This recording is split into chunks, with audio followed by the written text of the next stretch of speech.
ആചാര്യ TV Hindu ആചാരങ്ങളെയും അനുഷ്ഠാനങ്ങളെയും കുറിച്ച് കൂടുതൽ അറിയാൻ ഈ ചാനൽ സബ്സ്ക്രൈബ് ചെയ്യുക. രാശിനാഥന്മാർ ശത്രുക്കളായാൽ, അതാണ് ഇന്നത്തെ എൻ്റെ വിഷയം. ഇന്നത്തെ ജ്യോതിഷ വിഷയം ഇതാണ്. അതായത് സ്ത്രീ പുരുഷന്മാരുടെ ജന്മരാശി അധിപന്മാർ തമ്മിൽ ശത്രുക്കളായാൽ കലഹം ഉണ്ടാകാൻ സാധ്യത കൂടും. അതാണ്. ചിലപ്പോൾ അത് മരണത്തിലും കലാശിക്കും. കലഹം മരണത്തിന് ഹേതുവായി മാറുകയും ചെയ്യും. സ്ത്രീ പുരുഷന്മാരുടെ ജന്മരാശിയുടെ അധിപന്മാർ തമ്മിൽ ശത്രുക്കളായാൽ, സ്ത്രീ പുരുഷന്മാരുടെ ജന്മരാശിയുടെ അധിപന്മാർ തമ്മിൽ ശത്രുക്കളായാൽ, ആ രാശി അധിപന്മാർ തമ്മിൽ അശത്രുക്കളായ അവിടെ മരണം വരെ സംഭവിക്കാം എന്നാണ് പറയുന്നത്. കലഹമുണ്ടാവും, മരണത്തിന് ഹേതുവാകും. ചിലപ്പോൾ രണ്ടുപേരും മരിച്ചെന്നും വരും. അങ്ങനെ ചില സംഭവങ്ങളൊക്കെ നമ്മുടെ നാട്ടിലുണ്ടായിട്ടില്ലേ, ഉണ്ടാവുന്നില്ലേ? ഭാര്യ ഭർത്ത് കലഹം മൂലം ഭാര്യയും ഭർത്താവും ആത്മഹത്യ ചെയ്യും, അല്ലെങ്കിൽ ഭാര്യനെ കൊന്ന് ഭർത്താവ് ആത്മഹത്യ ചെയ്യും, ഭർത്താവിനെ കൊന്ന് ഭാര്യ ആത്മഹത്യ ചെയ്യും, ഇല്ലേ? ഇതൊക്കെ സർവ്വസാധാരണമാണ്. അപ്പോൾ അത് ചോദിക്കും, യുക്തിവാദികൾ, ഈശ്വരവിശ്വാസം ഇല്ലാത്തവർ ഇങ്ങനെയൊക്കെ പറയും. അതൊക്കെ അങ്ങനെ ഉണ്ടാകുന്ന കാര്യമല്ലേ? അതിപ്പോൾ ഇതുമായിട്ട് എന്താ ബന്ധമെന്ന് ചോദിക്കും, ഇല്ലേ? അവരെ ജാതകം ഒന്ന് പരിശോധിച്ചാൽ അറിയാൻ പറ്റും. അപ്പം ഈ ജന്മരാശിയുടെ അധിപന്മാർ ഇവർക്ക് ശത്രുക്കളായിരുന്നു എന്ന് അവർക്ക് രണ്ടുപേർക്കും ജാതകം ഉണ്ടെങ്കിൽ ഒന്ന് പരിശോധിച്ചാൽ പറയാൻ പറ്റും. ജന്മരാശിയുടെ അധിപന്മാരുണ്ടായാൽ, ജന്മരാശിയുടെ അധിപന്മാർ തമ്മിൽ ശത്രുക്കളായാൽ അവിടെ മരണത്തിന് ഹേതുവായ കാര്യങ്ങൾ വന്നു ചേരും. ഭാര്യയെ കൊന്ന് ഭർത്താവും ഭർത്താവിനെ കൊന്ന് ഭാര്യയും മരിച്ചെന്ന വാർത്ത നമ്മൾ കേൾക്കേണ്ടി വരും.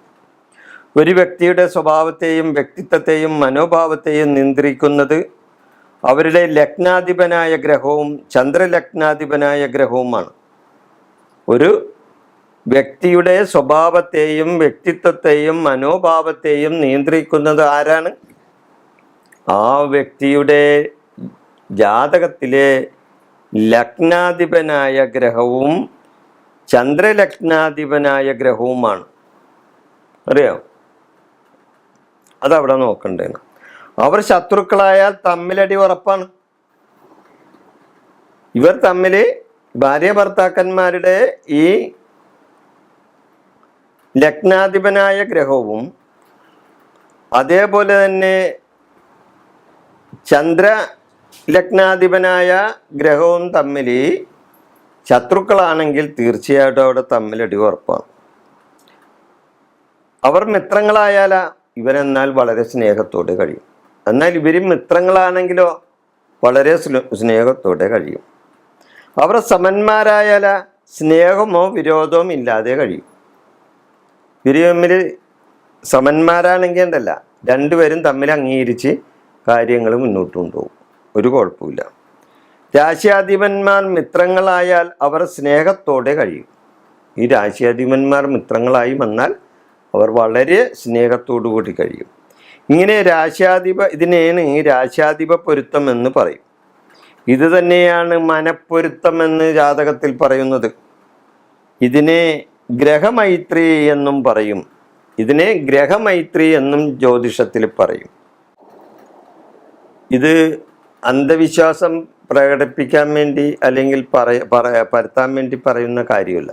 ജ്യോതിഷത്തിൽ, ജ്യോതിഷ ഗ്രന്ഥങ്ങളിൽ മനുഷ്യനെ പറ്റി അവരുടെ ജാതകത്തിലെ അവസ്ഥ, ലഗ്നാധിപൻ, ചന്ദ്രലഗ്നാധിപൻ, ഗ്രഹങ്ങൾ, അതേപോലെയുള്ള മറ്റു കാര്യങ്ങൾ എല്ലാം ചിന്തിച്ചിട്ട് നമ്മുടെ മുൻ തലമുറയിൽ ജീവിച്ചിരുന്ന ആചാര്യന്മാർ ജ്യോതിഷ ഗ്രന്ഥങ്ങളിൽ പറഞ്ഞിട്ടുള്ള കാര്യങ്ങളാണ് ഞാനിവിടെ നിങ്ങളുടെ മുമ്പിൽ അവതരിപ്പിച്ചത്. ഈ വിഷയം ഞാനിവിടെ അവസാനിപ്പിക്കുന്നു. നിങ്ങൾക്ക് നന്ദി, നമസ്കാരം.